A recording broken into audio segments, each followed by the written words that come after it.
saya selalu mengatakan korupsi itu adalah kejahatan pikiran sebenarnya gitu. Jadi dia itu bukan kejahatan otot, ini bukan begal di pinggir jalan bawa parang, tapi ini adalah begal di dalam otak gitu. Sayangnya, mohon maaf ini, yang mimpin KPK ini juga belum ada cukup akalnya itu, Bung Refli. Ini Jadi, yang ngomong Bung Fahri loh, bukan saya loh. iya, saya bisa mengatakan belum nyampe pikirannya orang-orang KPK itu untuk memahami strategi pemberantasan korupsi. Menurut saya belum nyampe. Juga saya kira juga kabinet dan presiden juga belum nyampe.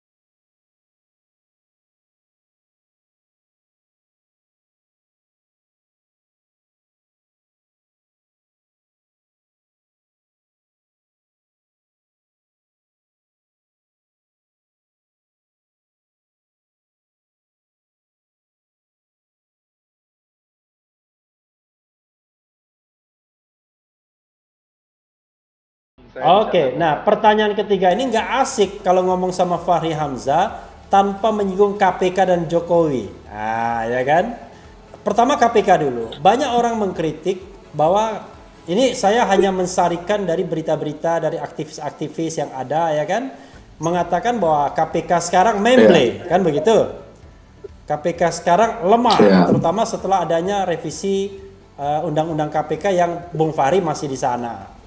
Tapi Bung Fahri kita kenal sebagai orang yang selalu mengkritik KPK masa lalu yang dianggap society kuat. Nah, kira-kira begitu ya. Di sisi lain, orang juga mengeluhkan pemerintahan Jokowi yang dianggap tidak kuat dalam pemberantasan korupsi. Misalnya hukuman terhadap koruptor lemah. Memang bukan urusan presiden, tetapi kan kita tahu yang namanya gesture kepemimpinan itu akan punya dampak, punya implikasi. Sebagai contoh sekarang KPK mudah kalah misalnya karena gesture kepemimpinannya seperti tidak endorse penguatan KPK. Nah, pertanyaannya Bung, pertanyaan sadis yang ketiga. Terlalu sadis caramu ya kata Afgan.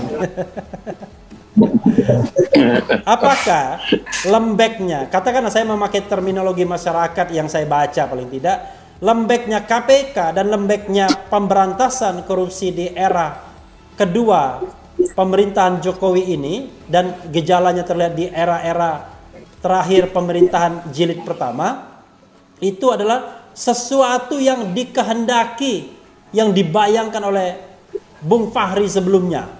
Saya terus terang memang nanti akan bicara banyak soal merekonstruksi cara kita memberantas korupsi di Indonesia ini dan bagaimana memfungsikan kelembagaan-kelembagaan yang sudah ada. Karena kalau menurut saya, Bung Refli ya, yang abai dari pemberantasan korupsi di Indonesia ini adalah ide pemberantasan korupsinya, pikiran tentang pemberantasan korupsinya, strategi dari pemberantasan korupsinya. Karena saya selalu mengatakan korupsi itu adalah kejahatan pikiran sebenarnya gitu. Jadi dia itu bukan kejahatan otot, ini bukan begal di pinggir jalan bawa parang, tapi ini adalah begal di dalam otak gitu. Itu sebabnya itu harus menonjol ilmu, pengetahuan dan strategi di dalamnya. Nah, undang-undang revisi itu sebenarnya masih mengandung ketinggian strategi yang harus dimainkan oleh KPK. Tapi sayangnya pada KPK yang lalu pikiran tidak dipakai, yang banyak dipakai adalah otot. Itulah yang sebabnya yang menonjol di undang-undang atau di operasi KPK sebelumnya lebih dari 15 tahun adalah menggunakan pengintipan dan penangkapan ya dalam satu yang disebut OTT itu gitu. Di luar itu nggak ada lagi yang namanya pemberantasan korupsi. Jadi dia hanya adalah instrumen yang menggunakan otot untuk menteror birokrasi dan politik itu dengan menggunakan pengintipan dan penangkapan itu. Padahal sebenarnya kalau strategi pemberantasan korupsi itu adalah satu keseluruhan ikhtiar untuk menciptakan ekosistem dari pencegahan sampai penindakan. Dan itu disebut dalam Undang-Undang 20 tahun 2002 itu. Nah sekarang sudah ada revisi. Sebenarnya revisi ini mendorong penggunaan akal itu tadi. Sayangnya, mohon maaf ini, yang mimpin KPK ini juga belum ada cukup akalnya itu, Bung Refli. Ini jadi, yang ngomong Bung Fahri loh, bukan saya loh. Iya, saya bisa mengatakan belum nyampe pikirannya orang-orang KPK itu untuk memahami strategi pemberantasan korupsi. Menurut saya belum nyampe. Juga saya kira juga kabinet dan presiden juga belum nyampe. Ya jadi ya kita memang kalau nggak ada pikiran yang sophisticated gitu, strategi yang terintegrasi ya nggak bakalan, karena korupsi sekali lagi adalah the crime of mind ya, kejahatan pikiran gitu. Jadi nggak akan bisa dijangkau oleh orang-orang. Sebenarnya saya udah nulis beberapa buku tentang ini, dan ini mungkin panjang ceritanya Bung Refli, tapi intinya adalah kegiatan terintegrasi itu dari hulu sampai ke hilir, dan ini harus dipimpin dan diorkestra. Ada pemimpin pertama namanya presiden, ada pemimpin kedua namanya KPK. Antara presiden dan KPK ini tidak boleh bertentangan dalam cara kita menghadapi korupsi ini gitu. Itu yang tidak nampak karena dua-duanya tidak paham. Jadi ya udah bagaimana kalau jadi gini, sebenarnya unable atau unwilling. Nah itu pertanyaan, bukan pertanyaan ini, lanjutan. Unable or unwilling.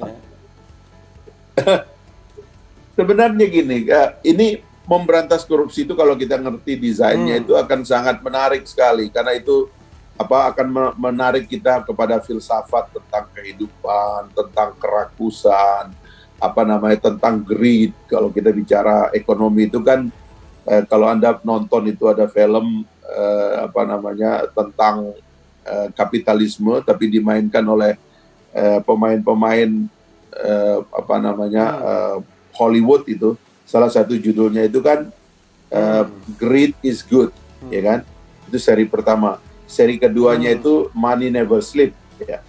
Yang pertama itu yang Greed is Good itu yaitu diambil dari falsafah tentang kapitalisme itu, bahwa kerakusan inilah yang menciptakan ekonomi gitu loh. Greed is good itu tadi. Dan itu kan kemudian kita ambil karena kita mengambil demokrasi dan juga kita mengadopsi kapitalisme, maka rakus itu to some extent itu menjadi tradisi, menjadi kebiasaan kita. Itu juga yang dikoreksi oleh corona ini sekarang kan gitu, karena manusia itu telah menghibur dirinya secara berlebihan, dianggapnya begitu. Sehingga kita sekarang berhadapan dengan sesuatu yang meminta kita untuk menurunkan standar kenikmatan yang selama ini kita lakukan gitu. Jadi kalau kita ini tidak punya falsafah tentang mengatur ini dari hulu ke hilir, dari filsafat sampai penegakan hukum, sampai penindakan, itu nggak bisa. Karena yang namanya korupsi itu adalah lifestyle. Kita harus bisa mengatur gaya hidup kita dengan etika yang tinggi, supaya kalau menjadi pejabat publik, jangan konflik of interest. Kalau menjadi staf khusus, meskipun Anda milenial, tetap aja nggak boleh konflik of interest. Tapi ini rasa, Bung Refli. Ini rasa, ini tentang pikiran dan pengetahuan, dan itu tinggi. Makanya nggak bisa. Coba lihat aja negara-negara yang sukses memberantas korupsi itu, caranya cuma dua kok. Cara otot, tapi dia harus ada dalam sistem komunis, seperti yang dilakukan oleh negara China, begitu ya. Di luar itu, kalau Anda berada di negara demokrasi, Anda mesti pakai etik. Makanya kan kalau kita lihat di negara seperti Amerika, nggak ada KPK-nya, tapi kelembagaan etik itu yang dikembangkan. Jadi tidak saja court of law, tapi juga court of etik itu yang diperkuat. Nah itu juga saya kira masa depan dari demokrasi kita di Indonesia dan pemberantasan korupsi. Oke, jadi maksudnya 2024 tunggulah Gelora untuk melakukan hal itu. Insya Allah. Bung Fahri terakhir ya. Ini kalau Bung Fahri ya, kalau ngomong itu sangat kenceng gitu ya. Baik isinya maupun suaranya dan gesturnya juga. Ini sebenarnya lagi marah, menumpahkan kekesalan, atau memang itu standar minimum, standar minimum pelayanan. Ah, ini kan baru tertawa. Tadi serius sekali soalnya. Yaitu jadi orang-orang, saya ini punya darah nenek saya dari Sulawesi Barat, dari Mandar. Kita ini orang-orang pesisir ya, Bung Refli. Jadi itu seperti saya sering berbincang dengan Bung Akbar Faisal dan teman-teman politisi yang berasal dari Sulawesi itu. Orang-orang pesisir itu dia lahir di pinggir ombak ya. Dan karena itulah suaranya harus lebih kuat dari suara ombak supaya dia bisa didengar begitu. Jadi ini bukan marah, ini udah dari lahir orok memang udah begini. Nah, suara harus lebih besar. Itu yang menarik sebenarnya, bisa makna denotatif, bisa makna konotatif ya. Suara kita harus lebih besar dari ombak, itu baru bisa didengar ya. Jadi gelora harus lebih besar gelombangnya dari gelombang rata-rata, baru bisa lolos parliamentary threshold gitu ya. Harus. Yang penting jangan jadi tsunami sebab nanti bikin rusak.